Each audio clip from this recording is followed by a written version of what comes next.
abdii raggaasaa nan beeka kanaaf na aarsa bira kijibdu beeyta ina fuufti warri amma odeessituuni gaafa waraana san galchuudhaaf nagaa buusuudhaaf deemnu warra gaafsan akkamitti nageenyi bu'a boorana gaafa dhabne miliyoonaan kafalanii waraanni akkan galle qondaalonni mootummaa har'a abaa warratti quba qaban kun abdii raggaasaa garuu hamma xoollay deeme kaambii laalee durarraa koree keessas waan ture koree eeganu seenne boodas gaaf tokko yoo rakkoon uumamee san qalle haa deemnu rakkoo kana furuu qabna gaafa nan jedhuun nyaata qophaa'ee bahe afaan kaachuu dhiiseen wajjin deeme akka itti inni waraana galee miidhaa fi dhiibbaa irratti godhameen dallane san itti qabbaneessan yaadadha mooraa san qalee keessatti. Abdii raggaasaa nama taphaatii miti nama loltummaa keessa yeroo dheeraa ture hoggansa keessa nama dheeraa ture lolli gahee jira qabsoo nagaatti ce'uu qabna jedhee nama hojiitti jiru wajjin hojjetaa turedha. Kan nama biraan beeku abdii raggaasaa waan isaan jedhan kana keessa hin seenuun nan mallatteessa kana. Maaliif wal beeyna waliin hojjechaa turre soba kun wanni akkasitti isaan oofan abdii raggaasaa saniif miti kan hidhan sitti hima. Jarri kun imaammata Oromoo qoqqoodanii laaffisanii filannoo kana ittiin hatan kan barbaadaa jiran. Naannoo namatti buusuu barbaadan walitti buusuu barbaadan bitachuu barbaadan doorsisuu barbaadan abdiin bitamuu dide doorsifamuu dide kanaaf fuudhanii itti maxxansanii deeman malee waan abdii raggaasaatiin wal qabatu miti. Si icciitiin jiru oduu kana maaliif akkana godhatan? Waraana isaanii wal lolaa jiru kana kan hogganaa jiru Marroo Dirribaati. Waan icciitii maa godhan? Miidiyaan intarviiyuu kennaa jira. Kun dhugaasaa bakakkooti. Mootummaan akka kaleessa jedhe torban lamaanitti dhukkee irraa kaaseetiin harka kennisiisa jedhee yoo sun dalaguufii dide nuun dalayne jechaa jira miti poolis komishinerichi Wallaggaa Afran keessatti Gujii keessatti misooma hojjetaa hin jirru dadhabne jechaa jira. Eega akkas taate miskiin abdii raggaasaa qabsoo nagayaatti jiru maaliif dararan? Dhaqanii Marroo Dirribaatii fi dhugaasaa bakakkoo wajjin kallattiidha yoo qaama sadaffaatiin haasaa keessa galuudha. Sanii miti ka barbaadan.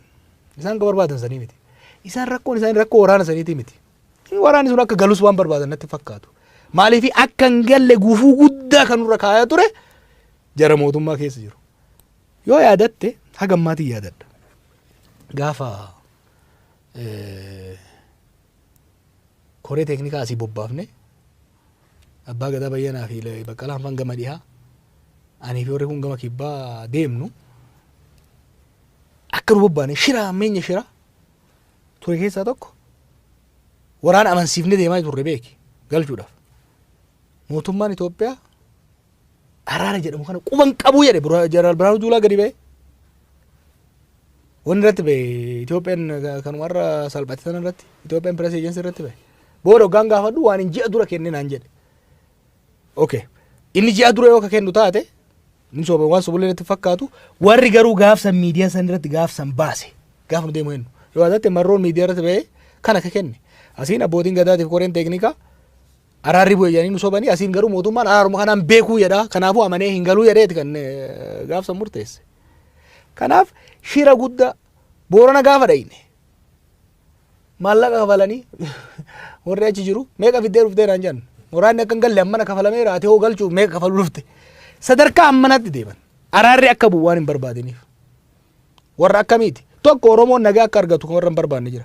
Lammaffaa waan ammaa sana fiduuf deeman yeroo san dubbachaa sin ture na yaada yoo yaadatte wanni jarri kun nageenyi kun akka hin buune waraanni kun nagaan galee akka jiraatu hin goone baay'ee nagaan galuu qofaa miti itti aanaa Marroo gurbaa Diinaraas jedhamu ka nuti galchine Bishooftutti ajjeesanii bar humna poolisiiti nama nagaa eeggumsa mootummaa jala jiru humna mootummaatiin ajjeesanii bar waraana bakka adda addaati gale meeqan tamtuudhaa jira araarri akka hin buune humna hin barbaanne jira kana maaliif sababatti fayyadamanii adda bilisummaa Oromoo paartilee kaanis geemii keessaa baasuudhaaf maaliif namni waan beeku godha waanuma mallasaan faan 91-92 godhan san riipilee godhuu barbaadanitti malee abdii raggaasaa nama darree akka isaan yaadanii akka hin taane uummanni Oromoo beekuu qaba. Gaara dhagamee amma kan hundumaa ta'ee yeroo argitu keessattuu koree teeknikaa keessa yeroo turtetti dhiibbaa godhaa turte waraanni bosona jiru akka galu. Sanaaf immoo komii adda addaa sirratti ka'a. Har'a yeroo geessee ilaaltu murtii keessatti yookiin sochii goote sanatti gaabbita. Dongorri guddaan goone takkittiidha. Obboleeyyan keenyatu aangoo qabate ilaalcha dongoraa yoo kan qabaanu taate wantoota bu'uuraa irratti walii galla hidhee yaadaa tureen. Oromummaa irratti walii galla. Tokkummaa Oromoo irratti walii galla. Fuulduree Itoophiyaa haqi Oromoo keessa eegame irratti walii galla. Eenyutu aangoo irra jiraata ilaalcha kan paartii kamtu mo'ataa irratti walii galuu dhabuu dandeenya. Garuu hogganoota Oromummaa qabanii wajjin haasayaa turre nan yaadadha. Obbo Daawud bira dhaqee confidently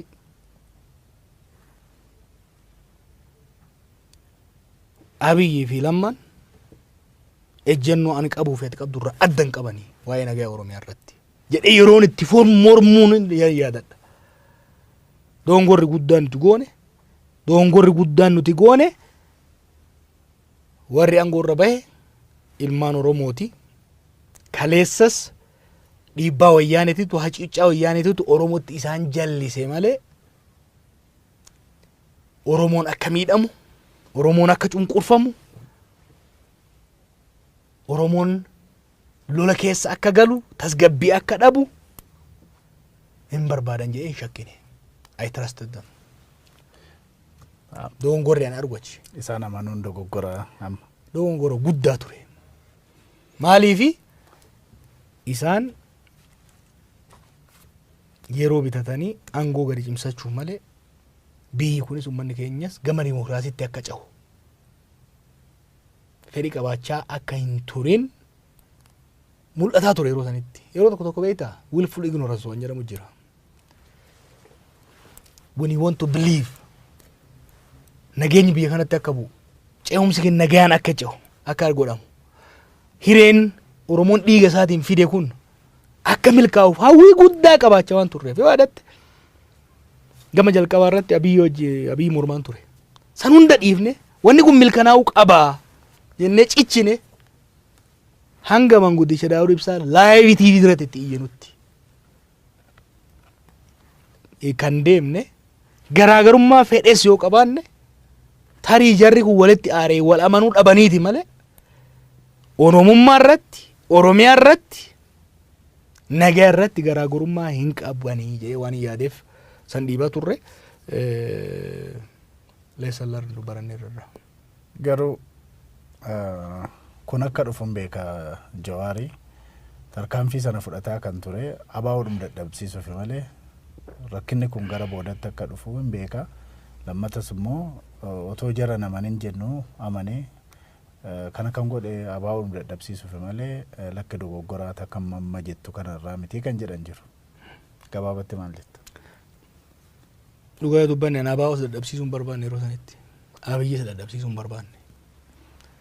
Lamaanuu akka cimanii waliin deeman ture hawwiin kiyya. Durumarraan keessa ture akkan siin jedhu. Nan yaadadha yeroo dura waan kana keessatti boolu godhe nama wayiitu naa bilbile. Paartiin adda addaa biyyatti galaa jira. Adda bilisummaa Oromoo hin galle. Muummichi ministeeraa dhaqee hin galtan jedhee achumaan jalaa bade.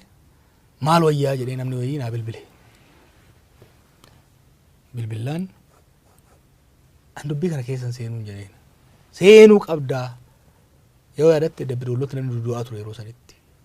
Deettuun takka fa'aa waggaa Daawudaaf deettuu baajaa irratti ajjeesan. Baay'ee yeroo emotional ta'e keessa naa bilbilee namni sun.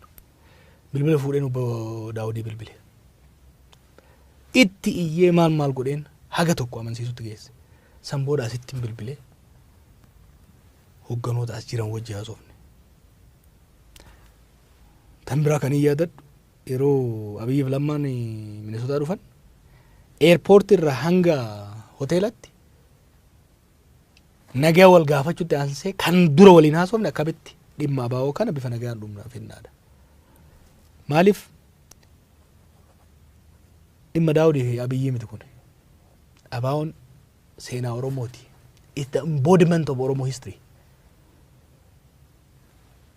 Madaa baay'ee jira. Madaa san hunda fayyisuudhaaf dhimma abaa'oo kana nagayaan bifa gaariidhaan goolabuun fuulduree Oromiyaatiif fuulduree biyya kanaatiif barbaachisaa jedhee waan hin amanaa ture.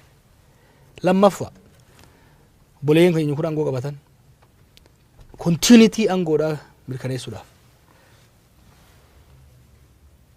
uf duuba mil'achuu akka hin qabne waan hin amanuuf Oromoo ofirra birrachuu hin qabanii rakkoolee Oromiyaa keessaa fi Oromoo keessa jiran nuti irraa danda'uu qabna. Isaan biyyattii ceesuu nyaapharra qofarratti hafuulleeffatan gajja'uun socho'aa turre malee abaa'oonis yoo gale waraana isaa kabajaadhaan galchee akka paartiitti yoo sochee galma isaa galmaan gaachuudhaaf isa fayyada.